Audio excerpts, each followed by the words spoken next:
Very welcome to the podcast from Praline. This podcast will be about education and adult learning. And we were pleased to introduce you to Philippe. Philippe, can you introduce yourself? Yes, thank you. I'm Philippe Ristord. I work to the National Union of Maisons Familiales. In English, we call it Family Rural Center. And I work to support the network of the Maisons Familiales. 2 words about the Maisons Familiales, maybe. We have 450 schools in France and 700 in the world. We have, and in France, we have 110,000 students. All of them are in training courses in work-based learning, all of them. And we have 18 approximately professional sector, and well, that's all. Okay, thanks. Very interesting. Can you tell us a little bit more about what is adult learning is? I think the real question to ask would be, is there a specific of adult learning or adult pedagogy? Yeah, right. I think.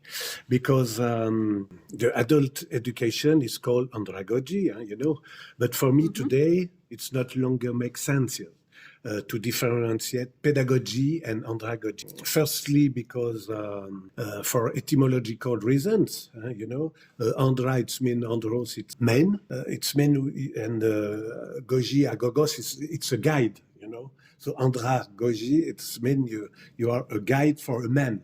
So it's mean for the woman, what's happened, Sorry, it's a joke, but it's why mankind. Also it's a real reason why in France we don't really use andragogy. Okay. Also, the reason it's because it's become now in France, there has been a legislative evolution that allows and encourage mixing group beyond their age. Oh, it's very interesting. And can you tell a little bit more, what is then the difference with education of teenagers and growing up? Yeah, because there is another point of view to consider, I think. Because andragogy was born out of opposition to pedagogy. The adult would be autonomous, motivated, experienced, etc., etc., whereas a young person will not be. But what does it mean today to be young or adult? To be an adolescent? Again, if we have a look to the etymology, adolescent, it's growing up, and you have also adultus, it's finished growing up. Mm-hmm. So what it means, an adolescent? Adult is usually autonomous and independent, including financially. But for me, it is strange that there is this strict boundary between teenager and adult, because according to his life experiences, his social environment, and his character traits, a teenager can sometimes be more mature than is expected for a teenager, and vice versa. Example of a teenager of 16, 20 years old student, he's adult, who lives off his parents, he's in university, so the age, it's not a real prediction, Who is the more autonomous, independent between these two? Maybe the youngest who are 16, Yeah, have to finance his own life and to manage it. Yeah. So for me, there is no specific pedagogy of adult education, but pedagogies available for educators, whatever the public, whatever the context. It's not me who says that, it's Philippe Mauban, it's a French university who work about this, And this is all the more true today in the context of lifelong learning, where we must not only privilege formal knowledge, what we learned at school, but also informal and non-formal knowledge. What Condorcet said, education should not leave individuals at the end of school, but should embrace all age of life, That, The question is also, how do you deal with the problems in mixed groups in the institution of la maison familiale? Yes, find it important to link the two groups of learners, adult and adolescent. To do this, we mix the groups, so considerably enriches the learning process, provide that we work on structuring project in which problem solving is central. This maximizes mutual learning between both public. Moreover, it has a great advantage in terms of education because the mix imposes a mutual listening between the younger and the adult. And it's also a source of learning. But for this to work, the teaching profession needs to be rethought. You know? Okay, yes. So it means also another role for the teacher. But can you maybe tell a bit more about this role of the teacher, because he's very key person in this whole story. Yeah? Exactly. So in this condition, the teachers cannot be a traditional teacher who distribute knowledge, but rather a coach, a companion who has a role of facilitator, you know. It's a reversal of the pedagogical sense because the teacher is invited to take a fresh look at the act of learning. The focus it's more on the learner and his or her abilities and motivation to learn rather than on the teacher. The pedagogical relationship is in a way reversed. It is no longer the knower who transmit knowledge to the non-knower, but lesser knower who seeks knowledge in this environment.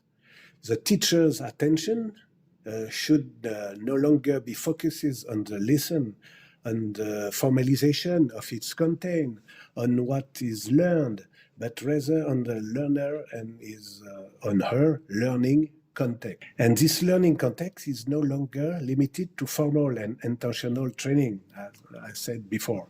The learner learns all the time, at any time, in any place, and the work-based learning.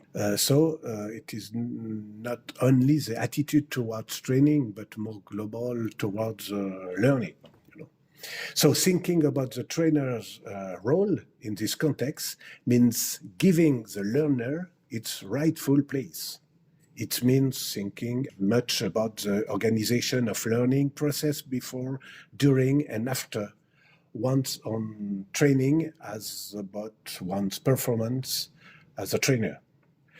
And for finish, maybe imagine in this context, the mixing of young and adult audience is effective and rich because the teacher facilitates the learning process by encouraging the learner's reflexivity.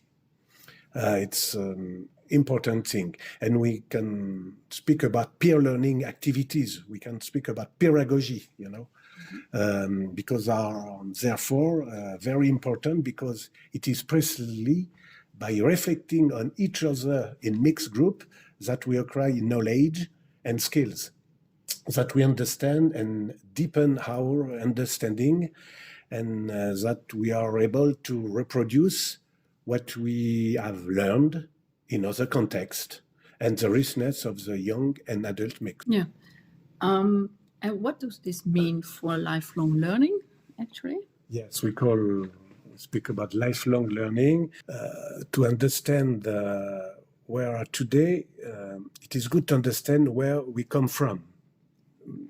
In education, you mean? In education and in France. Education came from the ecclesiastic system, you know, and therefore a very top-down, you know, system, where it was about learning by heart and reproducing. Today, it is important to learn. And there is a special concept about it. In French, we say apprenance. In English, we can say learnance, you know. We can speak about learnance in English, you know. For this, we use the valorization of experience and reflexivity on action. We start from 3 learning stages. First, we asked, you did what? We can, with this question, we can check that he did, because knowledge is organized in action, you know. The second question, it's how did you do it with this question, we can check that he did it in accordance with the reference framework, the program, you know.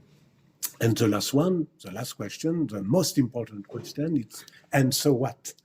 It's mean what lesson you can be learned if you had to do it again. What's happened in another context when there was a problem? What's happened, etc. And around these three central questions, the exchange with peers is very formative. This is what we call the learning journey. The learning journey, yeah. Very interesting what you said. Can you give us some tips, sort of some evidence, some articles, some literature that you can recommend, maybe, to have a more deep dive in this subject? Everything is in French, so I'm sorry about that. There are translators. There is French researcher about this, and there is a lot of. We can focus some concept I can. Present and I speak about just before in the work-based learning, how we work with work-based learning. We call it in integrative alternation. You know, it's integrative work-based learning. We can say that, and we have a lot of book with it about this. We have Gimonet, we have Herbe, who work about it. A lot of this. After we have the concept of learners. This concept of apprenance in French, learnance, it's come from Philippe Carré from Nanterre University.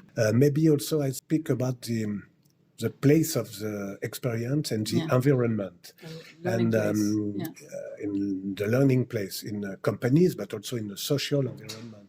And there is some concept about what we call mesology, very interesting. And think about one author will work about it. It's Denis Christol from also Nanterre University. And of course, all the work about experiential learning and also all the works about the reflexivity. The reflexivity is different from reflection. Reflexivities go more deeper. We can, so we have a lot of concept about it. Oh, that's very interesting.